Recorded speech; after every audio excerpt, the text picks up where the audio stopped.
Okay, so try to make use of it. It's free. I think it's free. That's why we don't care. That should not happen. So please make sure you download this. And those who are interested in C, DS, data structure, C++, they can just remove this Python and they can see the other 3 repositories. They can download that as well. Okay. Okay. So can we recall what all things we did in the last lecture?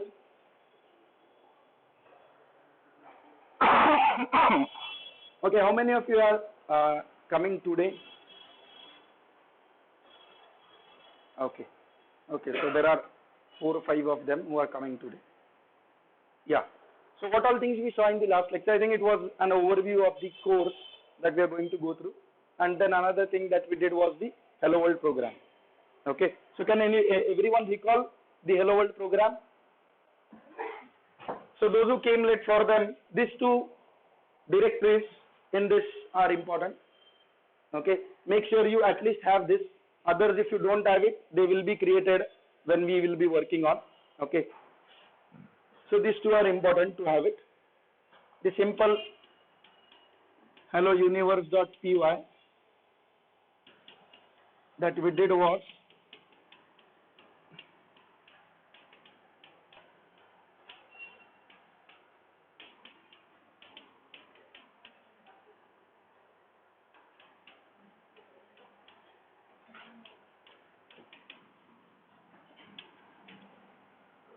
okay, sir. So what is this? It's a shebang line. Okay, what it tells?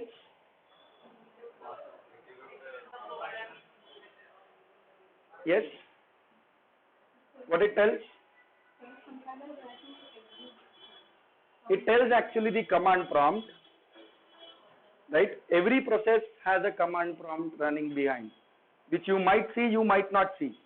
If you have started Visual Studio and if your RAM is, let's say 256 MB or 512, you'll find that command prompt comes in and then Visual Studio window comes in. So every process has a command prompt. Now when you double click on anything, right? So with what it should be executed, whatever has been written below should be executed with this, is what you mention by writing this line. Okay, this line is known as what? Shebang line. The syntax is, it must be first line and it must be hash not, because a simple hash means single line comment in Python. Okay, simple hash is a single line comment and multiple line comments are given either with triple single quotes, end with triple single quotes, or triple double quotes and triple double quotes as ending. So these are the multi-line comments.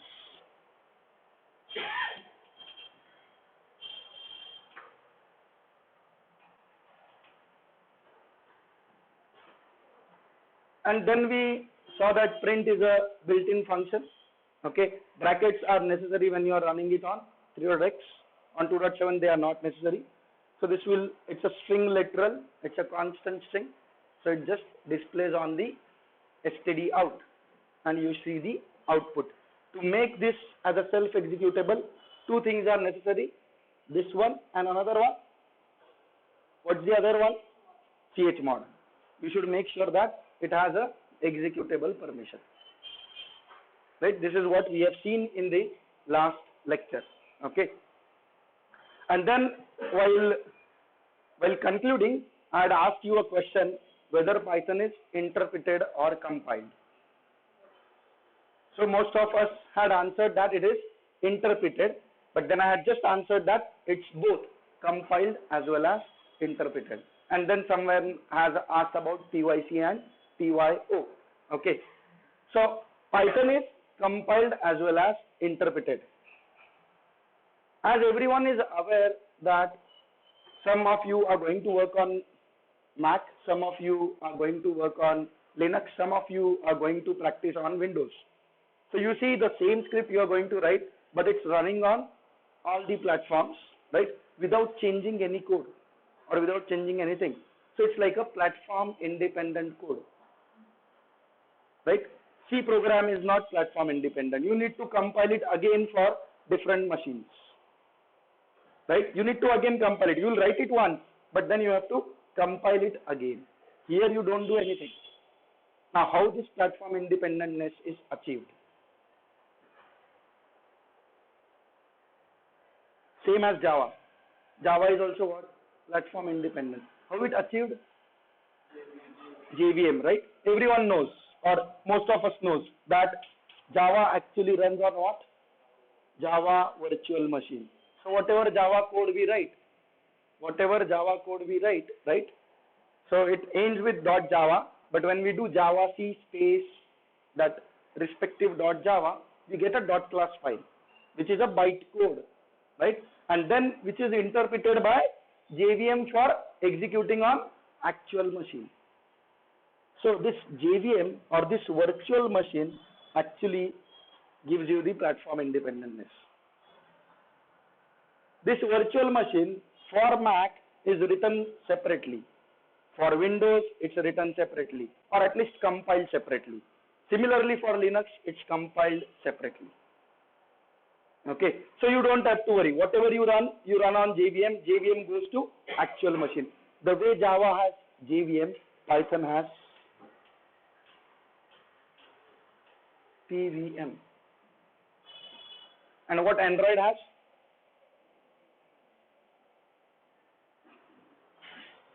What is the name of virtual machine of Android? Okay. It still has, Dalvik is what you say, a flavor of it. It has a different name. It's actually KVM, kilobyte virtual machine. Okay. So Android is again it's similar to whatever you do in Java, works on Android as well. Okay. So Android has KVM, Java has JVM, Python has PVM. So whatever .py you write, is first compiled and converted to .pyc.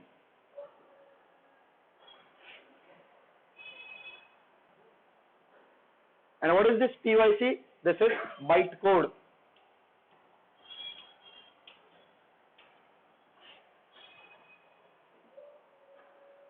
This PYC is understandable by whom? PVM. So PVM interprets bytecode and executes on actual machine. PVM will interpret bytecode and execute on actual machine.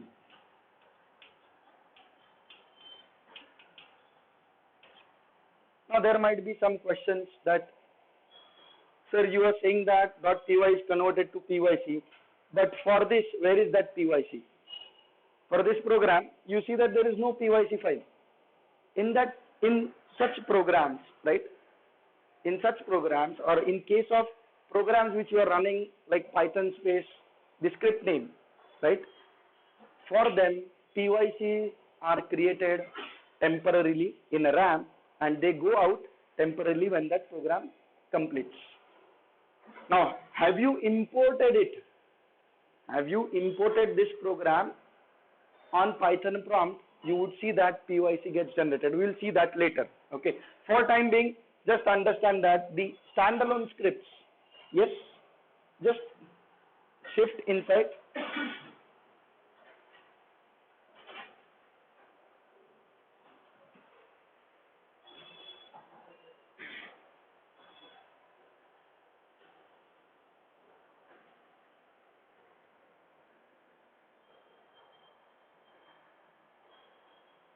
Where I was.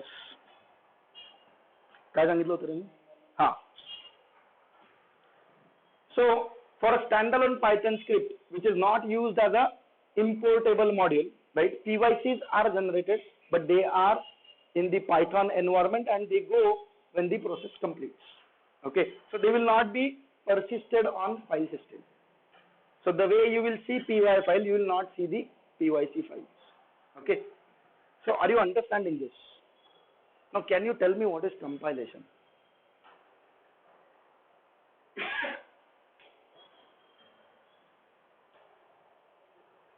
What do we understand by compilation?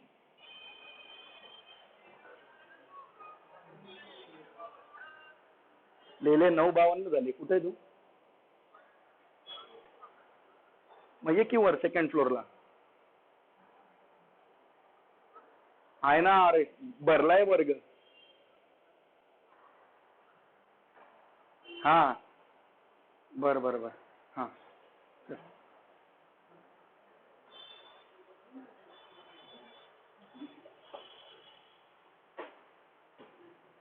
Yes बसा.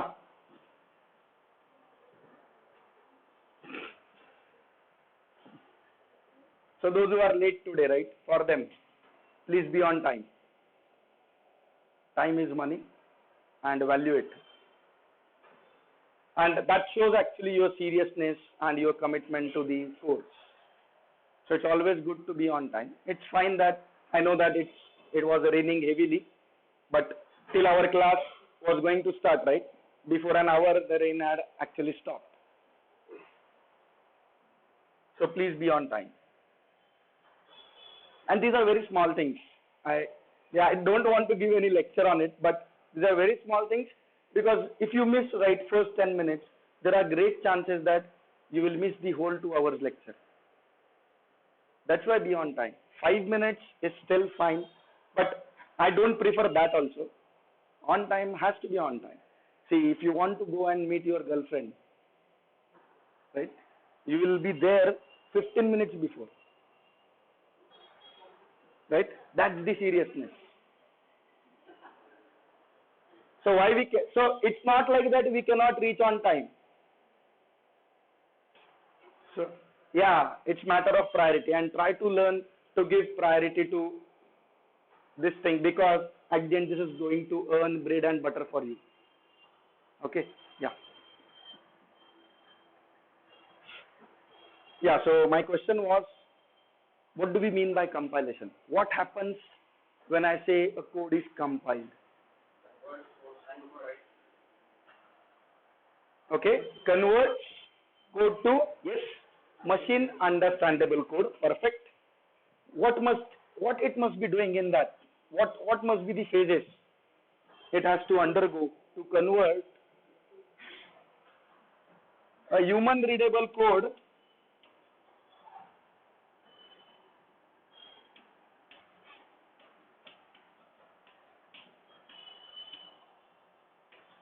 it goes and gets converted to machine understandable code. Now it might be either PVM or our actual machine. What happens in this phase? So we call this as compilation. That is right, right? Every one of us must have learned this in college days. We must have remembered the phases of compilation also. Can you recall those?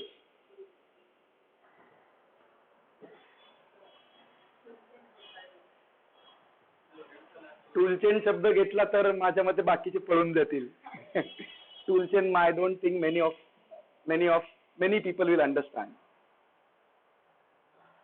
टूलचेनचे पण आधी I'm asking about a very basic question. When I compile a code, what exactly happens?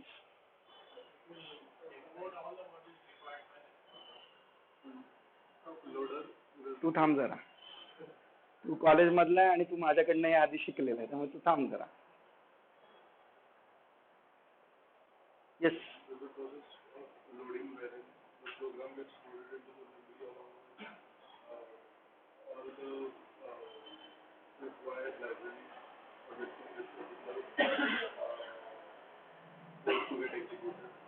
Okay, I am talking about compilation, not about execution.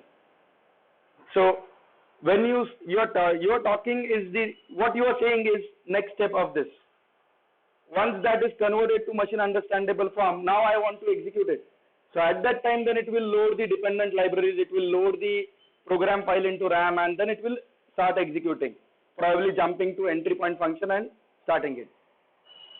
I'm talking about when you do GCC hello world.c, or when you do this Python space your program name and this happens. So what exactly happens? See, yeah. Okay. That's it. See, try. Yes, yes. Yes. You are able to recall 2 steps. Okay. This is human readable code, right? Now try to understand it and try to remember logically. You will remember for lifetime. Okay. This is human readable code. That means it is understandable by whom? Human. It needs to be converted to whom? Machine understandable code. Right? So it is as good as, let's say I am talking in English, okay, and your brain doesn't understand English. But whatever I am talking, your brain is trying to store that in its cerebrum or cerebellum curves, right? So that you can reproduce it later. Now, does it store in English? We don't know, right? But it is trying to store it in our brain. So there is some translation. So it is as good as like if I'm talking in English and there is one Arabic guy and he doesn't understand English, he understands Urdu. Then I need someone who understands English and converts that English to Urdu. Right? So same thing. Now what your brain is doing right now is whatever I am telling or whatever statement I am talking, your brain is trying to do something on it. Can you tell me what first step your brain is doing it? What do you think? What is the first step that your brain is conducting on the statement that I am talking and that is grasped by your ears? Will you try to understand immediately?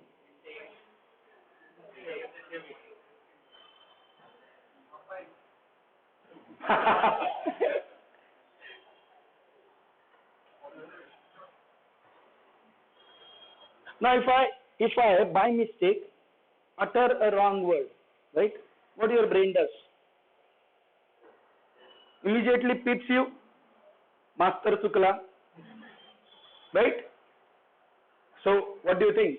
The first step that our brain does is whatever statement is spoken out, break down into tokens.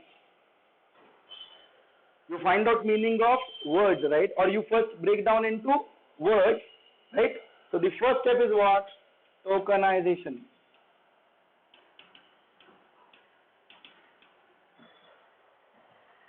The first step is what? Tokenization. So you will tokenize the whole statement, you will tokenize into words, right? Second step, every language has its own grammar. The way Marathi has its grammar, English has its grammar, C programming language has its grammar, C++ has its grammar, Python also has its grammar. And that's what we learn when we learn compiler construction and theoretical computer science. I know many of us might not recall the names of the subject also, okay, but these were the subjects when we did our computer engineering or MCS, they were there. So after tokenization, next step is what? You try to check the syntax of the words. You try to check what? Syntax of the word. So it is known as what? Syntax analysis.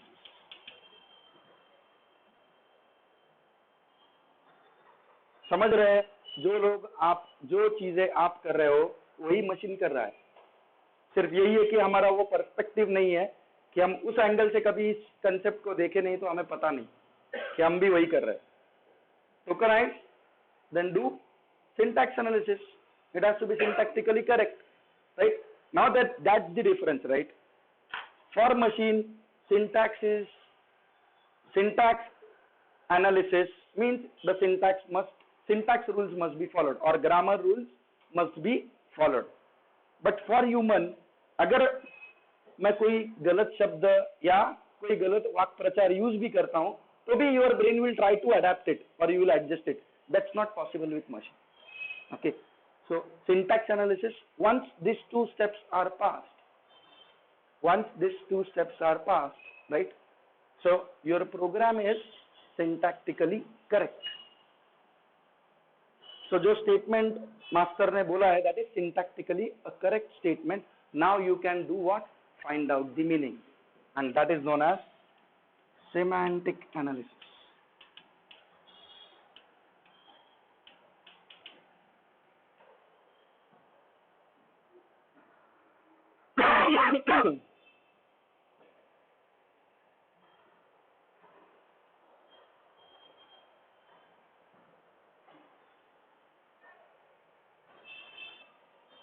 You have worked on toolchain? वापरले तुम्ही toolchain cross compilation वगैरे काही केलं? अच्छा, बरोबर.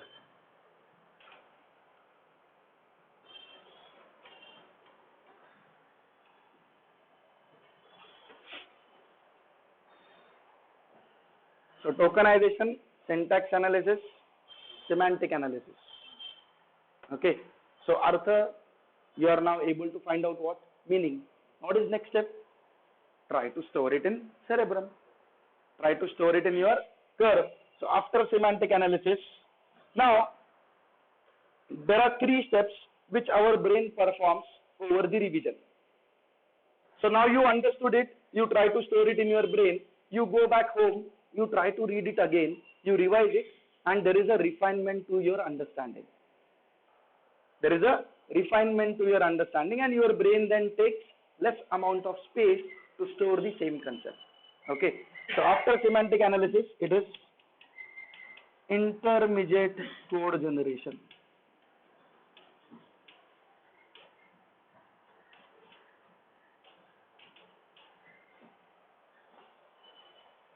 After semantic analysis,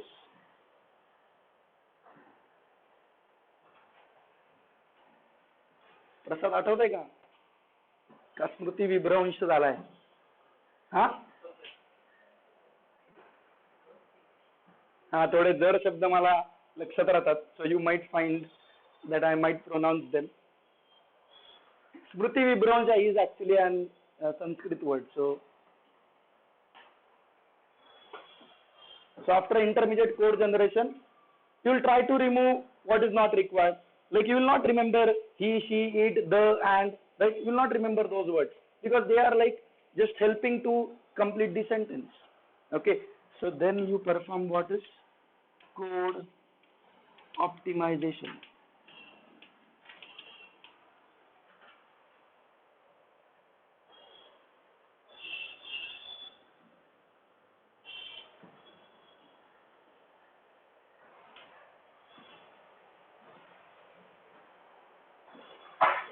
And then machine understandable code, or that can be also called as what? Target code generation.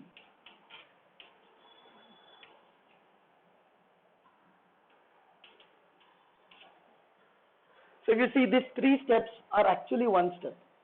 These 3 steps are like one step because there is already a machine code. You are trying to remove whatever is not necessary, whatever is not needed. Optimization, like if you see this, A equal to B plus C plus D, and then there is a E equal to B plus C plus X. Now if you see, the B plus C is a common sub-expression, and system usually performs this kind of optimization. Why to do B plus C twice? It will do it only once and use it over here. So it will call it as temp equal to B plus C and use temp over here.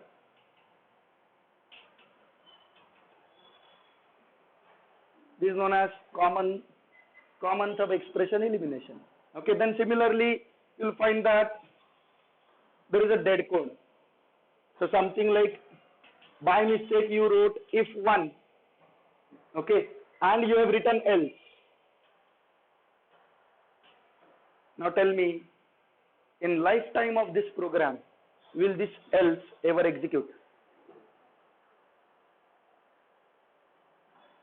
Those who are having question mark, for them, if is a conditional statement. If is a conditional statement, right? If Saturday time 9, right? Start for class. So that's the condition. One means always true.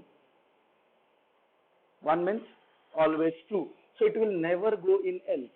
Now this else part, if let's say you have 1,000 lines of code, what's the use of it? If it's not going to execute, what's the use of it? So that step is known as dead code elimination. These all things happen in this. Are you getting it? Are you understanding? Are you understanding the steps? What you are performing, same thing is performed by machine. Yeah.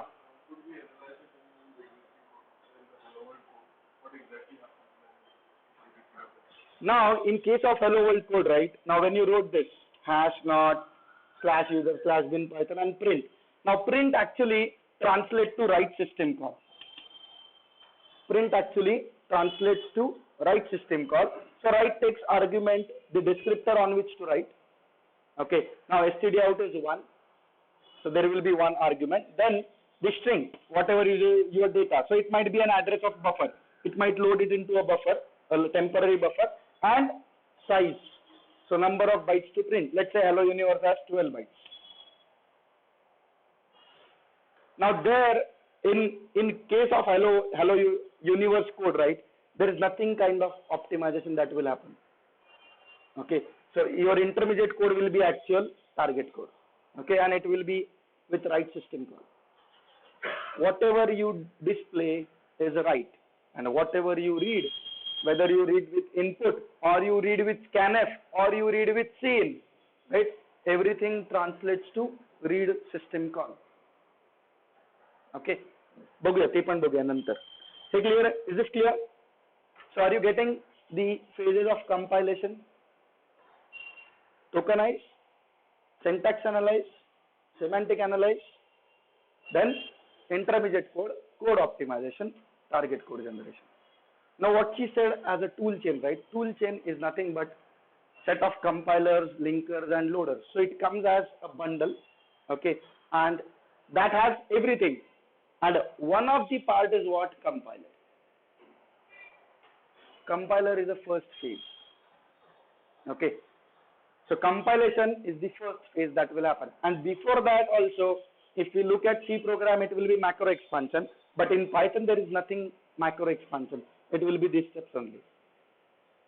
Is this clear? Clear to everyone?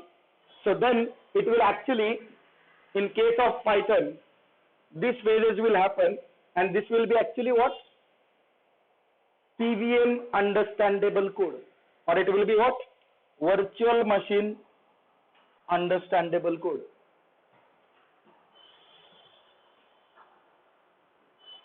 Are you getting it?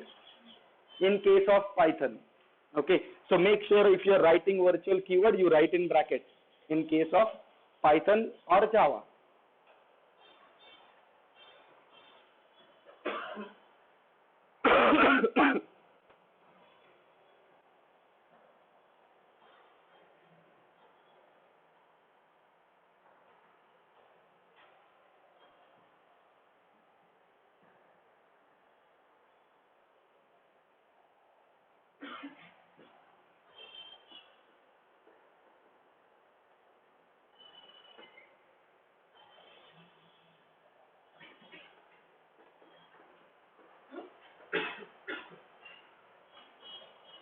Now this is the first part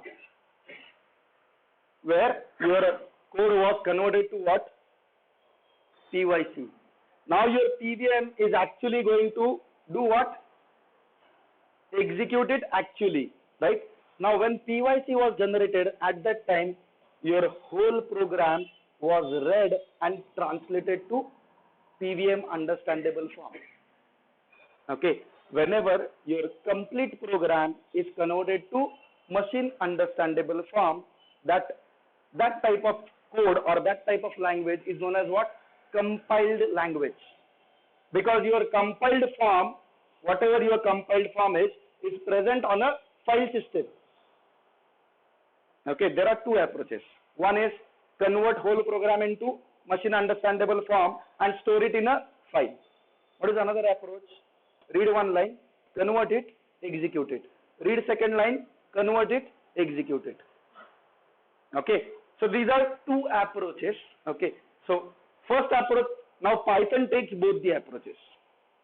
In first phase, it takes the first approach where it converts your py into pyc. Okay. And in second step, it reads line by line. It will read first line of pyc, execute it on. So it will again follow these steps. It will again follow these steps because now it wants to convert that byte code into actual machine understandable code. It has to translate it into actual machine understandable code. So it will again go through that phases, but it will go for line by line. And such type of compilation where it's line by line compilation and execution is known as on the fly compilation. Clear, Eka? Now you see that basically then this creates what? Two types of methodologies: compilation and interpretation.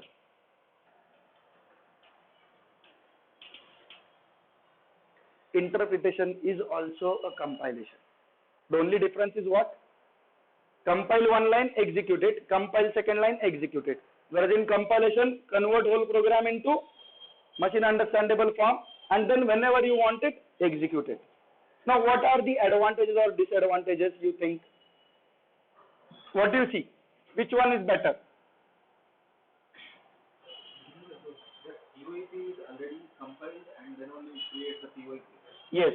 That means it's already, it has done everything. Syntax analysis. Yes, for virtual machine. Yes. But again, now you are executing that. Why it has to do again that same syntax analysis? Because this PYC was understandable by PVM. It was not understandable by your actual machine. Now, a simple example. Same this hello world, right? I did immediate answer of right? Whereas on Windows, it will be some win underscore or a wprintf, some function which is Windows specific system call to display output. Okay, so what will happen? This form will get translated from here. Okay, and that's why it needs to again go through it.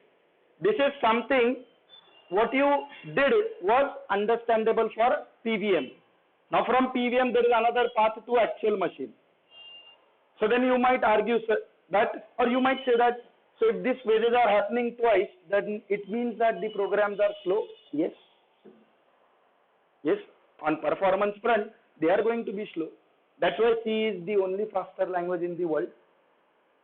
Though C++ claims it's faster, still it is 27% slower than C. Okay. Now I should not say what is the ratio of Python. Python is again more slower than that. All other languages are more slower than that.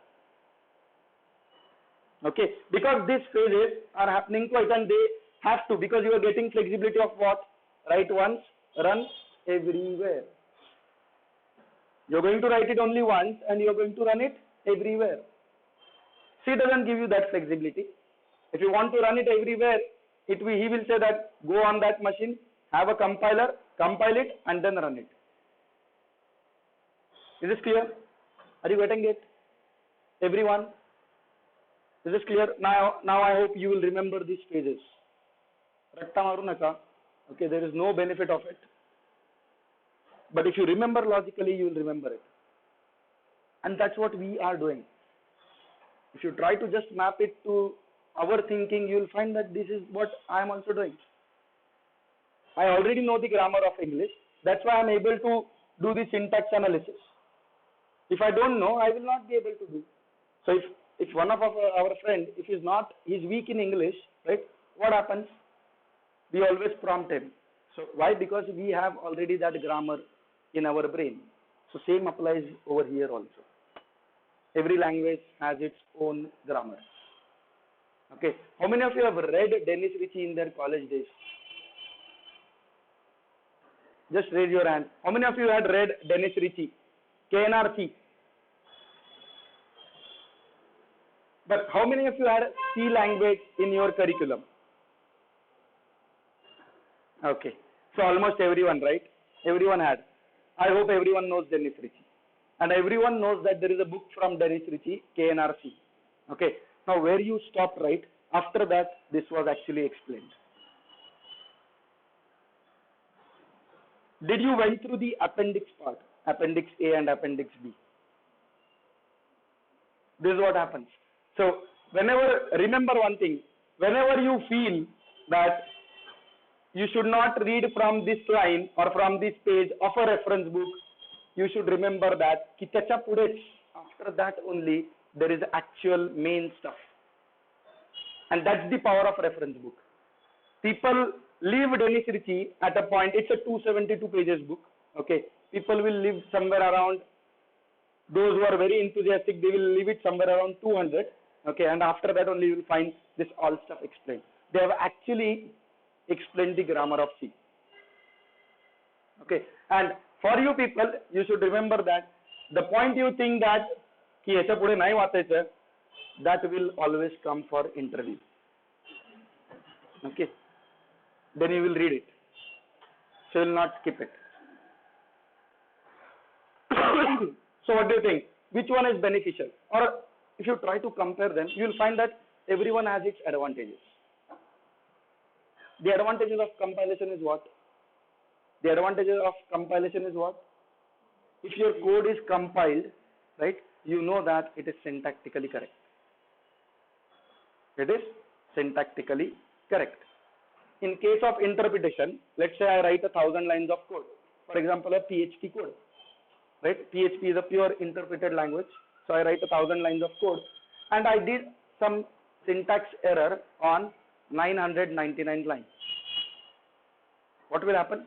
It will execute, translate 998 lines, execute it, and then it will say that 999 lines has a problem. Then I will go and fix it and I will again run it. Again it will execute 998 lines. Again it will check for 999 lines. If it is correct, it will move on. Otherwise again it will be an error. This is what happens in case of interpretation. Okay, but then you get the flexibility of runtime decision. Interpretation is what? Delaying the decision. So you are delaying whether to invoke this function or that function. You are deciding that at runtime. Whether to go to Python course or not to go, that decision you try to delay. So you are delaying, that means what you are doing? You are trying to do a interpretation. You are trying to do what? Runtime binding.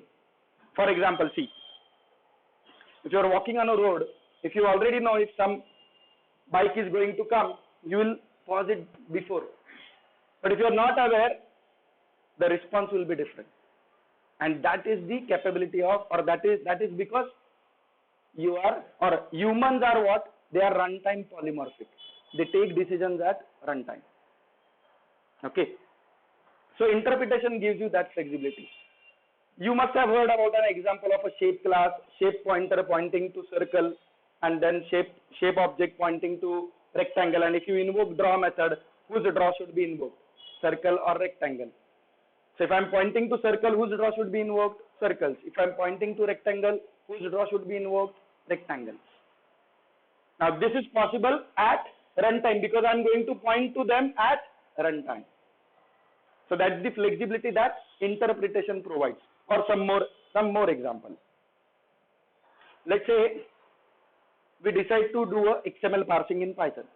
Okay, and there are 5 modules which are available for XML parsing. Right? And depending on when I am running the program, I will check which module is available and then I will invoke the respective methods. Now what you are doing? Let's say on her machine, the module name is XML3. I run the program. I will make sure that I am going to check for XML3. If it is available, I am going to use that.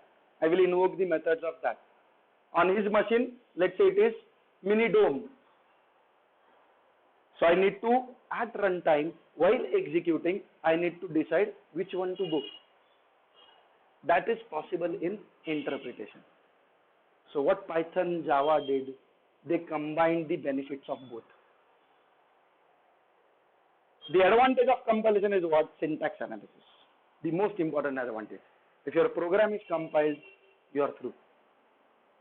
If your program is compiled, you are through. Because then whatever remains is what? Logical error.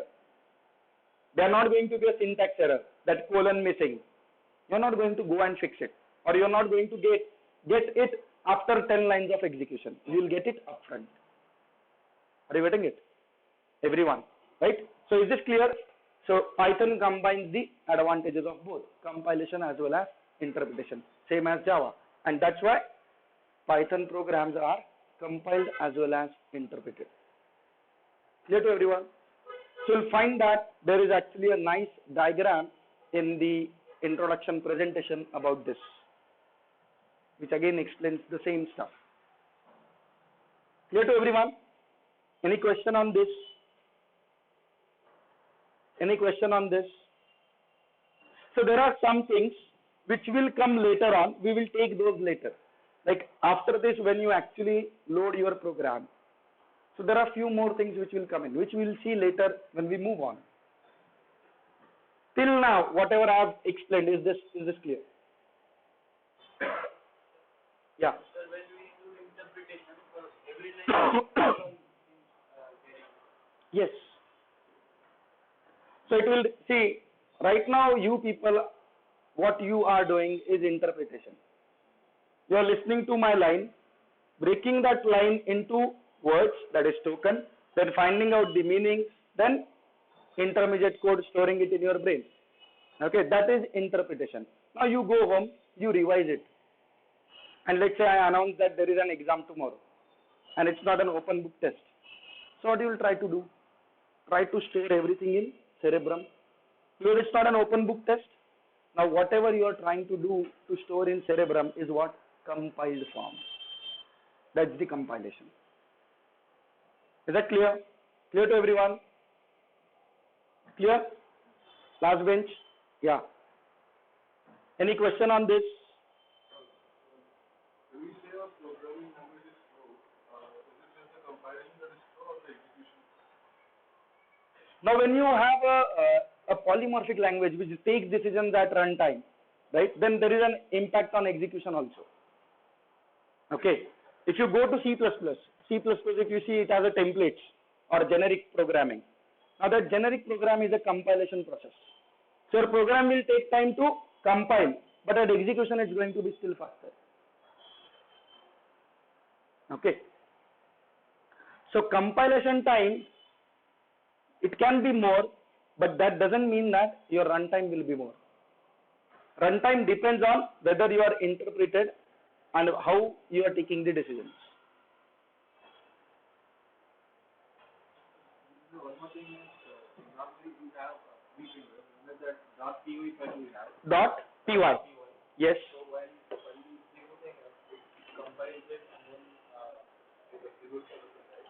Instead of .py, already we created the pyc, and if you are executing it from that step, will it be Perfect. faster than that? Yes. Yes. So what he pointed out is, you have a py file. Okay. You create a pyc out of it. How to create that we will see it. Okay. We'll see it now only. If anyone has started, what you have to do is you have to start a Python prompt. How you can start a Python prompt?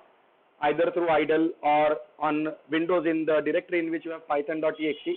Just go and run that exe. So Python prompt with this triple greater sign, it will come in. Okay. And then do there what? Import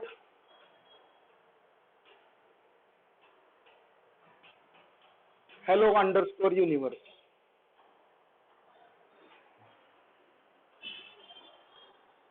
Make sure that this hello universe is present in that directory. Otherwise it will not get imported. So you will find that it results into creating the pyc. It results into creating the pyc. So what he pointed out was, if I run a py and if I run a pyc of same program, which one will be faster? What do you think, which one will be faster? Are you getting it? Right, it's that clear. because for py the efforts will be from py to pyc, then pyc to actual machine. But whereas for pyc it will be direct actual machine. Okay, now our shells and our Python interpreters are smart. They are not written by us, so they are smart. Okay, so what they do, they actually timestamp. They timestamp. What they do, they timestamp. So if there is no change in the program, right, and they have already generated a PYC, they will not again generate the PYC. They will use the previously generated PYC. So that smartness they put in.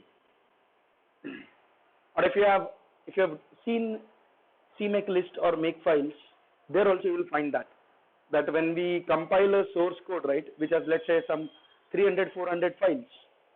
Now when it is compiling, it will only compile those .c or .cpp files which are changed or which are affected by change. So that smartness is there over here as well. Is that clear? Is that clear? Okay. So any question? Any question other than this? So I hope now you will remember this, right, for your lifetime. If anyone asks you, you should be able to just think what you do and answer him. Don't think or don't try to remember the words. Just try to remember what your brain does. You will remember it. Words automatically येतात. तेवढं आपल्याला English येतं सगळ्यांना. Is it clear? Now some general guidelines while writing Python programs. Python programs are case sensitive. So small a and capital A, they are different. Okay. Python is an indented language. Indentation is must. If you don't follow proper indentation, your program will give compilation error and it will not execute. Okay. So while following indentation, Python follows spaces as an indentation block. The way C, if I want to write it in C, now you saw, right, I opened a block, or I think most of the languages follow this. They will have this, whereas Python doesn't have this. Python will have, now Python will actually not allow this also, but still it will have colon, and then whatever you want to write inside if should be 4 spaces inside. Should be 4 spaces inside. You should not open a block, okay, and you should neither close a block. If you want to come out of it, so to come out of it, you should do what is, let's say I wrote some statements over here and now I don't want to, whatever I don't want to be now part of if, I will start in the same column of if.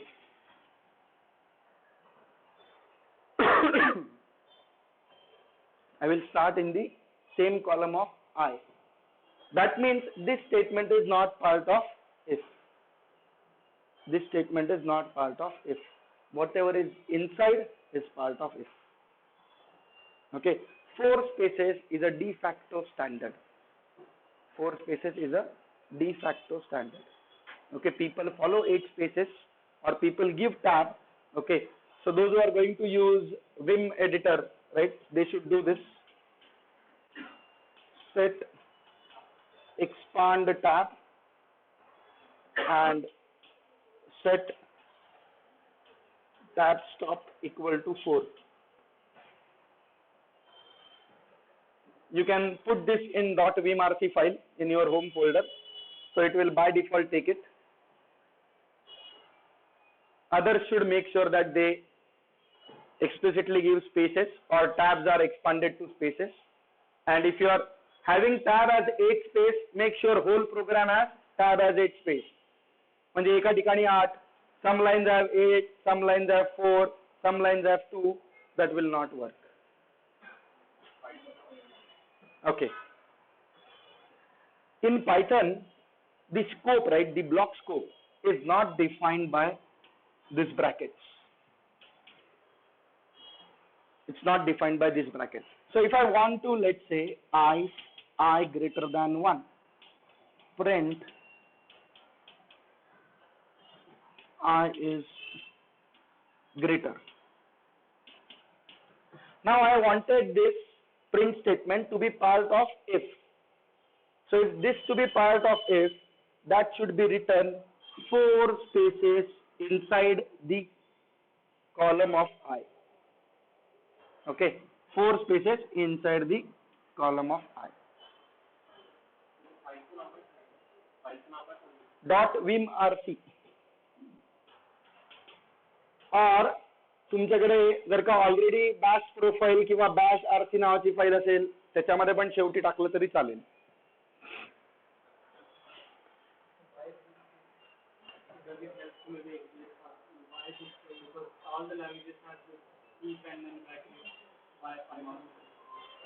Now this is like something like a personal choice. Everyone wants to create something different, right? And then instead of having block, see, this helps. You can think from a perspective where this might help in when you are scanning it, right? And when you are tokenizing it. So when you get something in the same column, you will stop. Whereas here, you will have to keep on matching with the brackets. And then, if you see, this can happen that you have written everything on one line also. If you see your C program, you can write everything on single line. Now to read it, translate it, there is a considerable effort. But when you have some syntactical rules, right, of what should be written, how should be written, you will find that the reading and parsing is a bit easier.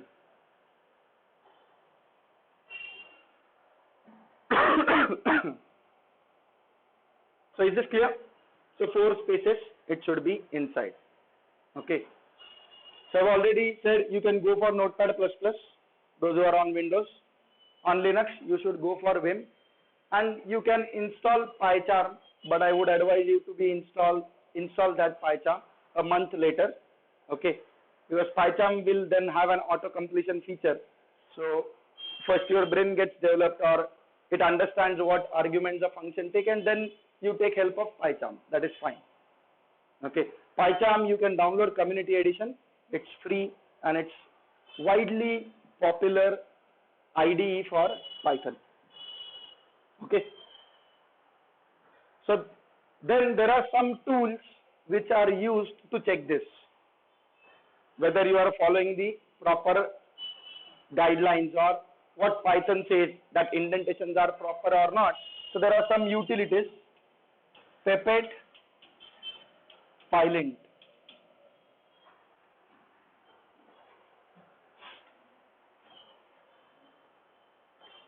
Anyone who is using Python, have you ever ran any of this on your Python scripts? Good.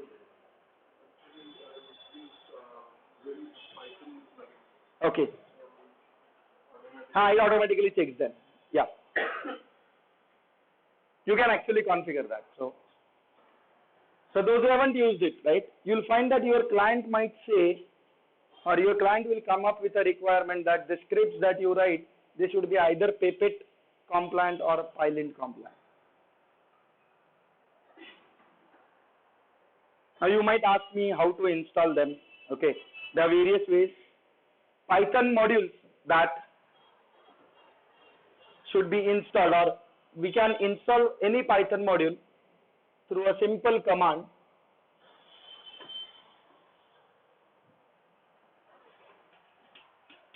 Pip install module name. Now again, some might find that what is this? Don't worry, you will understand it later. Okay, but for timing, just make a note of it. So pip is a Python utility. Pip is a Python utility which is used for installing third-party Python modules. It is useful for installing third-party Python modules. Does this directly work in Windows? On Windows also you need pip.py.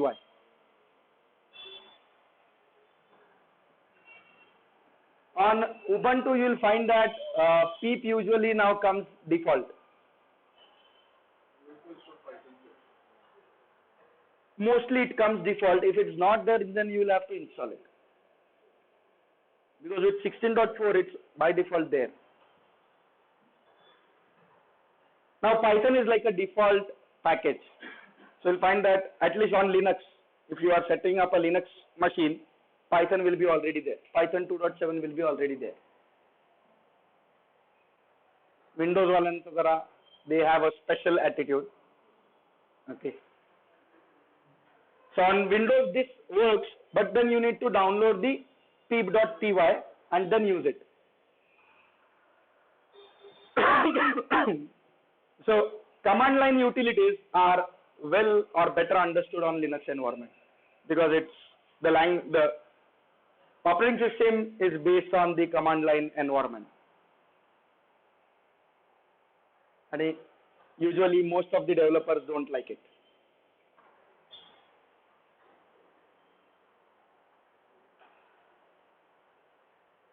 Clear to everyone? Is this clear? Any question on this? Pylint, again, it will run through your script and check whether it is following Python standards or not, like 4 spaces indentation, somewhere you gave some syntactical error is there. Okay, so it will point out those things. Puppet and Pylint, they both are similar tools. Okay, another important feature of Python is it performs automatic garbage collection.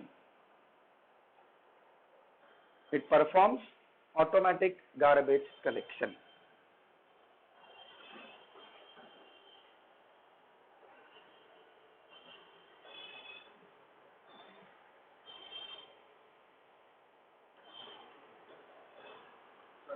Yes.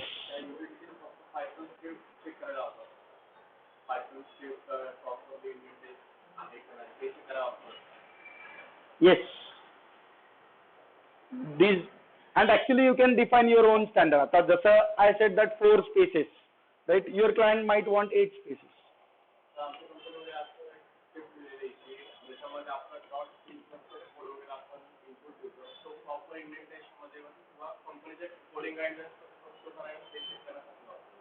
CPP lint.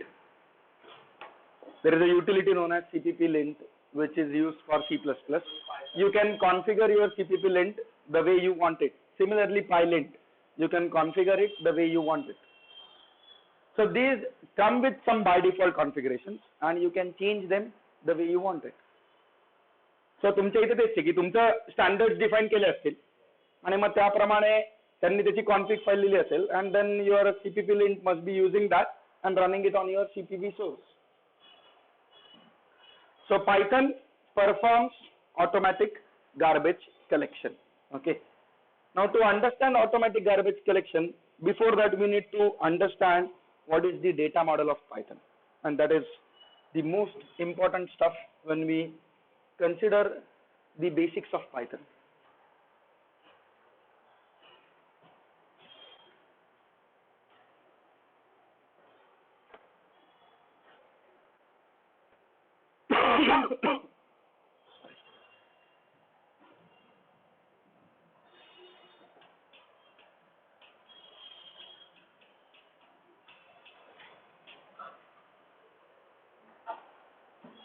Now for data models, there are actually 2 types of models.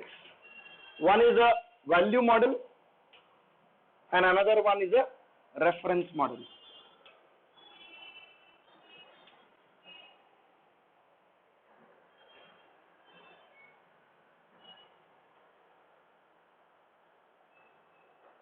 So in case of value model, it is like if you can recall this, right?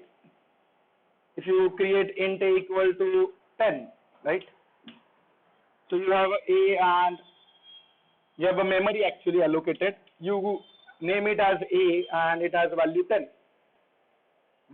Okay. In case of reference model, it's like this.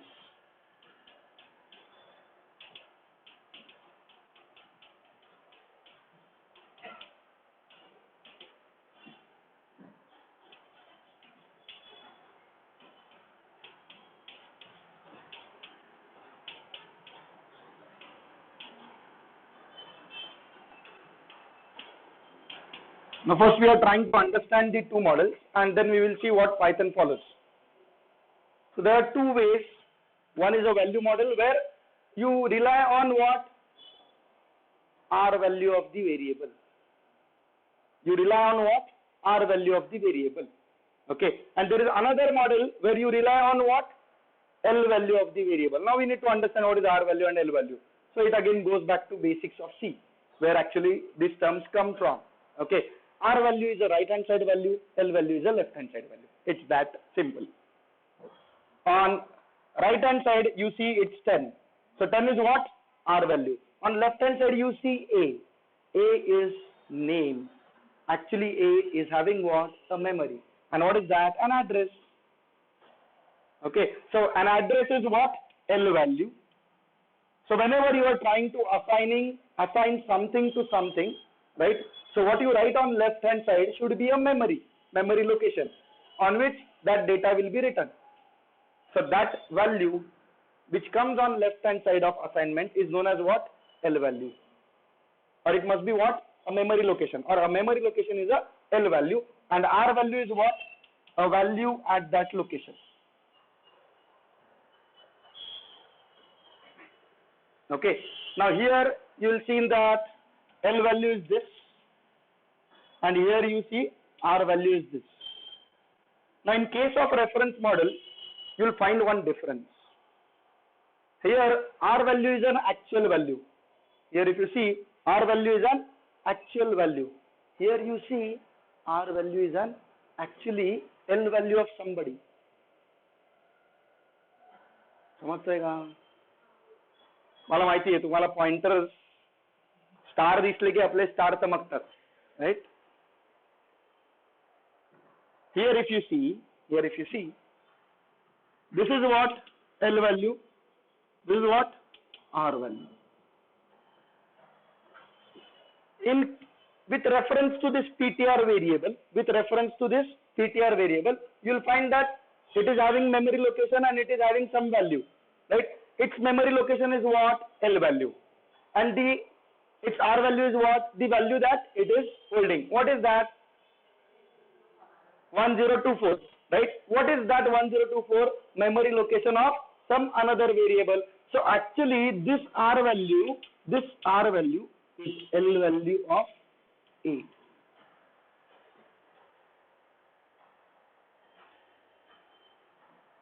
समजतंय का? हे जर का तुम्हाला समजलं असतं तर तुम्हाला pointer समजले असते. We remember pointer, right? Pointer is a variable which holds the address of another variable, right? Or another definition is pointer is a variable whose R value is an L value of somebody. I know it might be 180 degrees bouncer, but it's not that difficult also if you just try to relate with the diagram. जर का एवढेच references लक्षात ठेवले, with the respective of PTR this is R value, with the respective of PTR this is R value, but this R value is what? With the respective of A, L value. I hope this can be understood, right? And if this can be understood, then you should understand this statement. In case of reference model, right, variables are laid out in such a fashion that the R value is an L value of actual location. Okay. Now this is what are the two models, and Python follows reference model. Python follows what? Reference model. Okay. Now in case of Python, you will not be writing int anything, because Python says what? The value that you assign, I will make variable of that type. You don't have to write the type of the variable. The value that you assign makes that variable of that value. So if you assign A equal to, now this was just to explain what are the two types of model, value model and reference model. Now coming to the Python's perspective. Okay, in Python we do something like this: A equal to 1000. Okay, and after some time I think that A should not be 1000, A should have high. This is absolutely fine in Python, because data type of the variable is defined by the value that you assign. And as it has the flexibility of interpretation, you can do this. In compiled language, you cannot do that. एकदा तुम्ही a La integer म्हटला की for its lifetime a is what? Integer. It cannot be string. Are you getting it? Are you understanding it? So a equal to 1000, and then later I do a equal to high. So how Python follows a reference model? Okay. So we are trying to understand the feature of garbage collection, but to understand garbage collection, we need to understand the reference model, so the data model, and then how it performs the garbage collection. So let's say you did this, a equal to 1000. So what Python does is there is a and there is 1000 in memory, and a will be pointing to that. Now you can get where a is pointing. You can get what? Where a is pointing in case of Python, but you cannot get the address of a because this is internally managed by Python interpreter. You can get where a is pointing, but you cannot get where a is stored. The address of location where a is stored. Here if you see, I can actually know where is PTR and where PTR is pointing.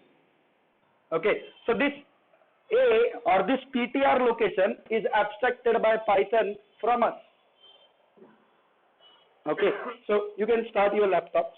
You can just start your laptops and just do a equal to 1000, and then after that do ID of a.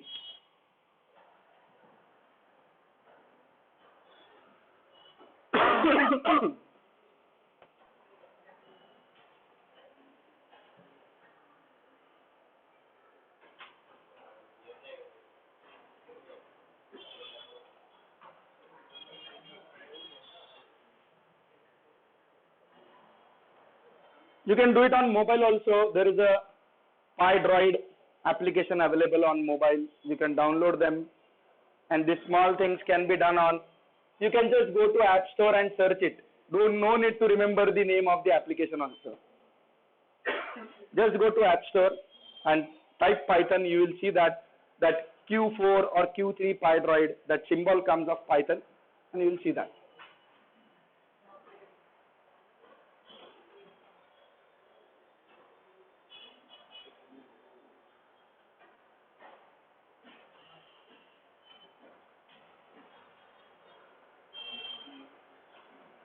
चालू होते.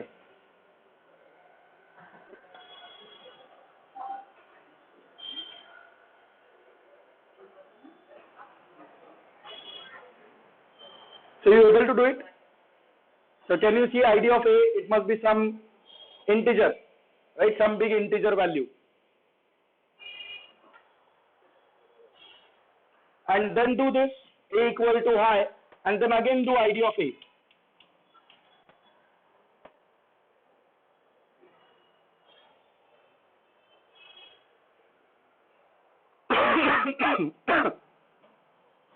So actually ID is a function. ID is a function which returns the location to which your variable is referring.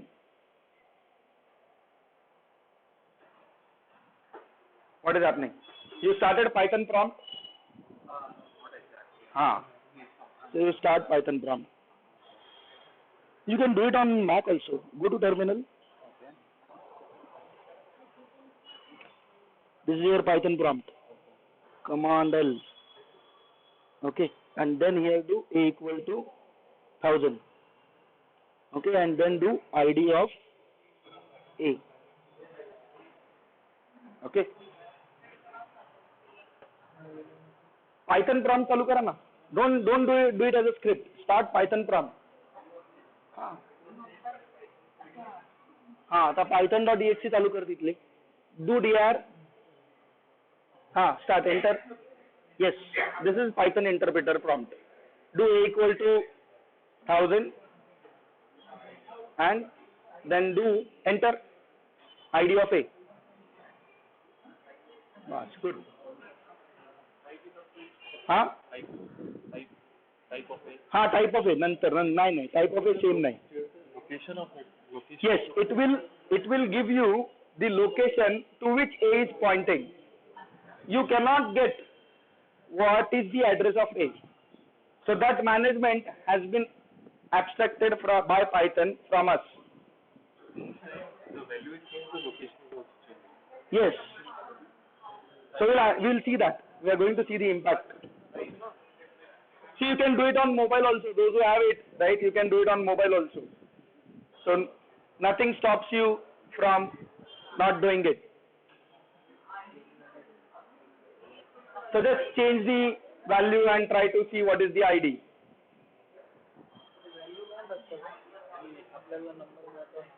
हा असतो ना सांगणार ते पण सांगणार थांब जरा गडबड नको. Done? Everyone able to do it? Yeah?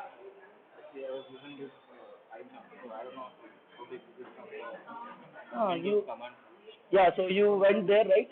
Yeah, so now just type python.exe where it is. Yeah, enter. That's it.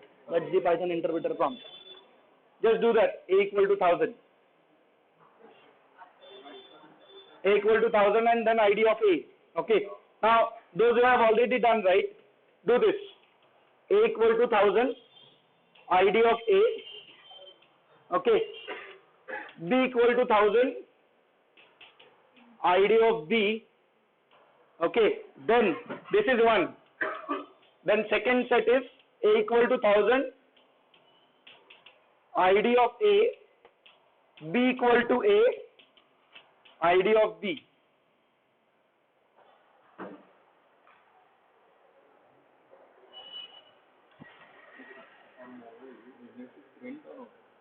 Don't do like this. Go back.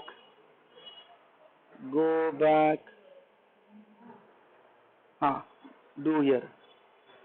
A equal to 1000. Then ID of A. Where it is? Why it is not showing?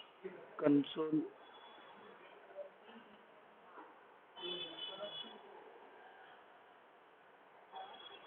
Okay, let's try with this print ID of A. Okay. So on Python prompt, right, usually you don't have to write print statement. It actually by default prints it. But for your application, you need to print it. एला value मोजून असेल केली right त्याचा ID घेतला ठीक आहे पुन्हा एला हॅलो केली आयडी असेल केला मग आता आपण जर प्रिंट केलं ए तर हॅलो जाते मग हा ॲड्रेस तो फ्री करतं का ते Garbage collection. So how many of you did this one? This one done, everyone? This one, A equal to 1000, ID of A equal to high, ID of A. You will see that as data is changed, the ID of A has changed. So what actually happened when you did A equal to 1000? It was like this. Then you did later after some time A equal to high. So there was a high in memory, right? To which now A started pointing. So actually, this is what happened. So A is now not pointing to 1000. Now here at this memory location, Python maintains reference count. Python maintains what? Reference count. So if reference count drops to 0, it gets garbage collected. If reference count drops to 0, it gets what? Garbage collected. Okay. Now the second thing that I ask you to do is A equal to 1000, then ID of A, B equal to 1000, then ID of B. Do you see same or different? Different. Right? You are seeing that their IDs are different. Okay. Now, you did this one, A equal to 1000, ID of A, B equal to A, ID of B. Those who haven't done this, please do it. Here now what happens? Now in this scenario what happens? You did what? A equal to 1000. So A started pointing to a memory where 1000 was laid out. Okay. Then you printed its ID, so its address got printed. Then you did what? B equal to A. That means you explicitly said, what you said? B should point to location where A is pointing. Okay. So from here you will understand what got copied. Not value but what? Address. And that's why it's a reference model. If value would have got copied, then it would have been what? Value model. समझ रहे क्या? Are you getting it? Why it is a reference model? Because when I did B equal to A, in normal scenario, in case of C, right, if I had this, A equal to 1000, in B equal to A, what would have happened? A memory असता, त्याच्यात 1000 असते, and B would have been separate in memory and it also had what? 1000. This is what would have happened in C, because it follows what? Value model. But in case of reference model, now when you did this B equal to A, you explicitly said कि make B point to same location where A is pointing. And that's why both of them then print what? Same ID. Reference count increases to 2. Now later if you change it, later if one of them changes, right? Let's say later you change A equal to 1200. What will happen? B will still point to same. A will come out from that location and it will go and point to 1200. Are you getting it? Are you getting this?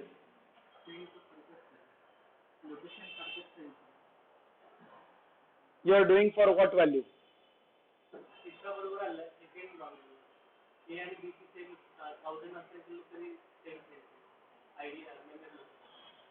In this, right?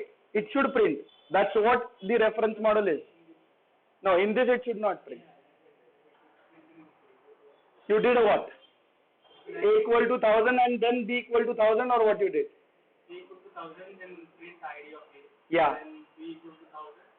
Yeah. ID of B. Okay, so it's printing same. You're doing it on 3.x or 2.7?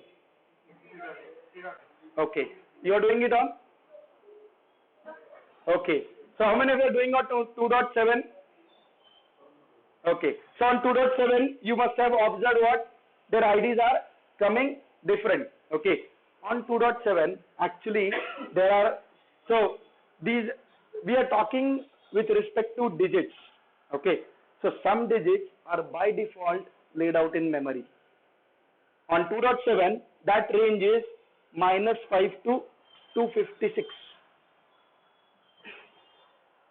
So you do what? You do A equal to 200, B equal to 200, you will find that their IDs come same, because they are already laid out in memory.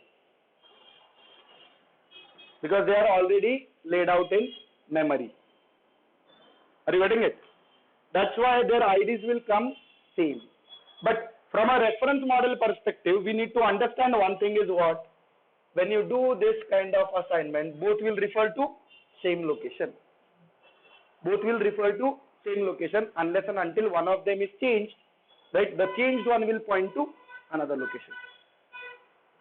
So there are predefined range for numbers. But when I have a list, for example, now we played with number, right? Play with a list. A equal to 1, 2, 3 in square bracket. A equal to 1, 2, 3 in square bracket, and then do B equal to 1, 2, 3 in square bracket, and try to print their IDs.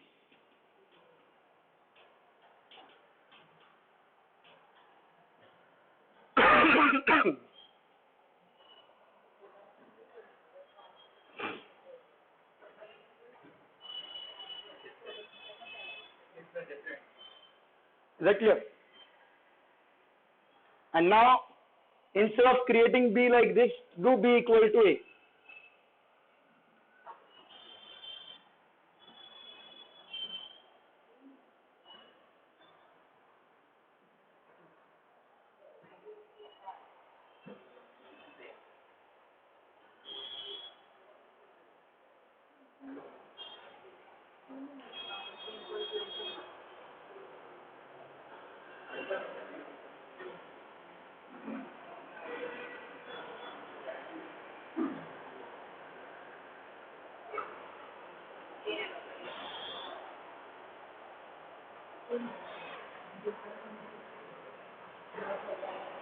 What do you observe in this scenario? A equal to 1 to 3, B equal to 1 to 3 in square bracket. These are lists. We are going to see it probably next week. ID of A, ID of B. We print they are different. Now I do A equal to square bracket 1 to 3, then B equal to A. And I print their ID, they are same. Okay. So when you understand with this respective, so what has happened? It has again created a list which has what? 1, 2 and 3 and A is pointing to that. When you did this way, with B equal to A, this was the case, right? But with B equal to 1 to 3 separately, right? It resulted into creating a new memory for list, which had what? 1 to 3 as a value. Are you getting it? So what we understand is Python follows a reference model. Okay. And what does that mean? Let's say you write a function which is adding an element to a existing list. You write a function which is going to add an element to an existing list. So you pass that list to a function. You pass that list to a function.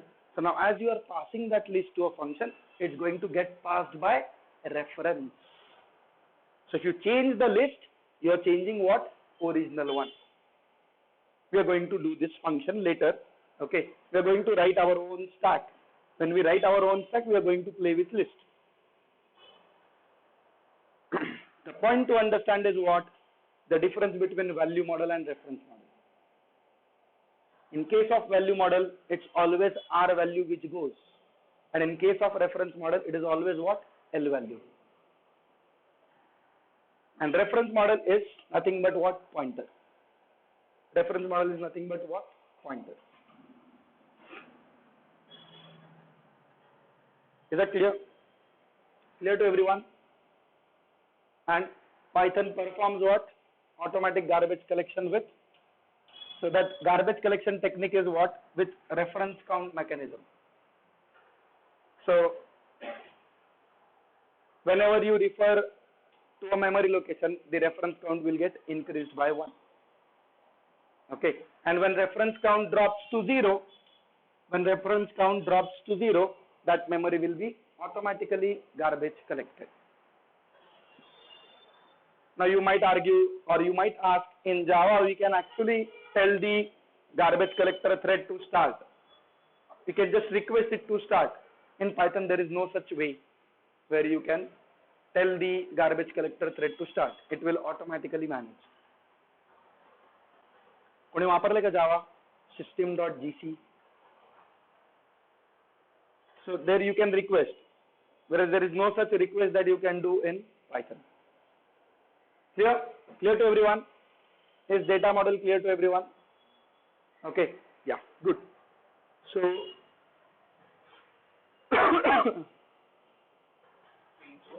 they will say that there is memory leak, right? Because of that.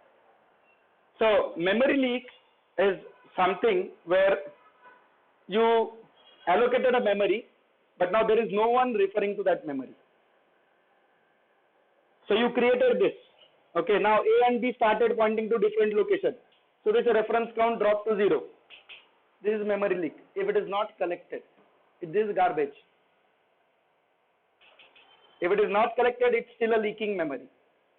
Okay, there are two concepts. One is dangling reference and another is memory leak.